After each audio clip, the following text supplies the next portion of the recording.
प्रभु यीशु मसीह के नाम में आपको अनुग्रह और शांति मिलता रहे। उत्पत्ति 2 अध्याय 7 पद में लिखा है, तब यहोवा परमेश्वर ने आदम को भूमि की मिट्टी से रचा और उसके नथनों में जीवन का श्वास फूंक दिया और आदम जीवित प्राणी बन गया। 8 पद में लिखा है, और यहोवा परमेश्वर ने पूर्व की ओर अदन में एक वाटिका लगाई और वहाँ आदम को जिसे उसने रचा था रख दिया। जब परमेश्वर ने मनुष्य को बनाया तो उसको यूं ही नहीं छोड़ा, उसको एक विशेष जगह में रखा। यह परमेश्वर का प्रेम था।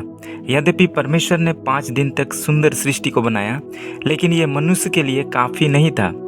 उसने मनुष्य को रखने के लिए आदन की वाटिका लगाई।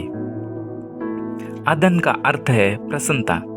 परमेश्वर ने आदन की वाटिका में सब भांति के अच्छे अच्छे फलों को लगाया ताकि मनुष्य को कोई कमी ना हो। प्रभु यीशु मसीह के पास आने से पहले हमारा जीवन मिट्टी के समान था। हमारा कोई आकार और रूप नहीं था। जब हम यीशु के हाथ में आ गए, उसने हमें अपने खून से सींचकर नरम करके हमें एक रूप दिया। हमारे अंदर अपने पवित्र आत्मा को फूंककर जीवन प्रदान किया। अगर आप खुद को निराकार बिगड़ा हुआ महसूस करते हैं तो यीशु के हाथ में खुद को समर्पित कर दें। वो आपको आकार प्रदान करेगा। परमेश्वर के पास आपके ज़िंदगी के लिए एक सुंदर सा योजना है। परमेश्वर आपको भली भांति जानता है कि आपका जीवन किस लिए है। जब परमेश्वर हमारे जीवन को बनाता है तो वह हमें विशेष स्थान आदन की वाटिका में रखता है, जहाँ हमारा जीवन जो प्रभु से मिला है सर्वाइव कर सके। जब आदन की वाटिका में आया तो परमेश्वर के विशेष अनुग्रह के अंदर आया, जहां परमेश्वर के साथ वह फेलोशिप कर सके। वाटिका के बाहर भी जीवन था, लेकिन वह साधारण था। जब हम यीशु को ग्रहण करके जीवन पाते हैं तो यह साधारण जीवन नहीं है।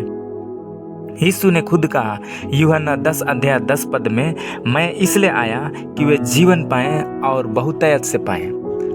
आदम जब पाप में गिर गया, आदन की वाटिका से बाहर निकाला गया।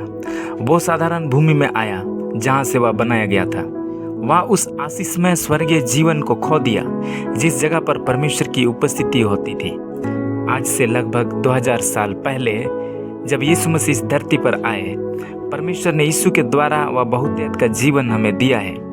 इफिसियों 1 अध्याय 3 पद में लिखा है, हमारे प्रभु यीशु मसीह के परमेश्वर और पिता का धन्यवाद हो कि उसने हमें मसीह में स्वर्गीय स्थानों में सब प्रकार की आत्मिक आशीष दी है। आज वो विशेष स्थान आदन की वाटिका प्रसन्नता का जगह कलीसिया के रूप में है, जहां हम जुड़कर सब प्रकार की आत्मिक आशीषों को प्राप्त कर सकते हैं। कलीसिया वह जगह है जहां जुड़कर ईश्वरीय जीवन जीने का अभ्यास हम कर सकते हैं, जहां हम अपने आत्मिक वरदानों को प्रभु की सेवकाई के लिए इस्तेमाल कर सकते हैं। इफिसियों 1 अध्याय 21 से 22 पद में लिखा है, सब प्रकार की प्रधानता और अधिकार और सामर्थ्य और प्रभुता के और हर एक नाम के ऊपर जो न केवल इस लोक में पर आने वाले लोक में भी लिया जाएगा बैठाया, और सब कुछ उसके पांव तले कर दिया और उसे सब वस्तुओं पर शिरोमणि ठहरा कर कलीसिया को दे दिया।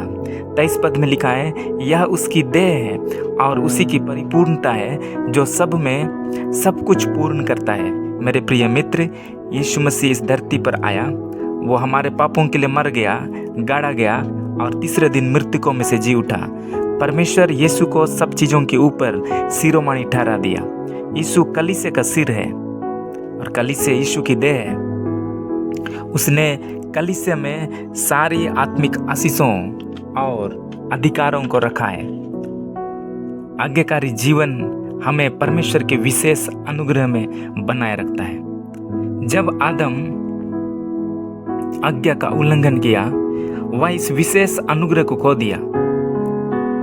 आइए हम परमेश्वर के द्वारा दिए गए वचनों, आज्ञाओं को अपने जीवन में लागू करें और उस विशेष अनुग्रह में बने रहें तथा यीशु के साथ जुड़कर उस ईश्वरीय जीवन का आनंद उठाएं।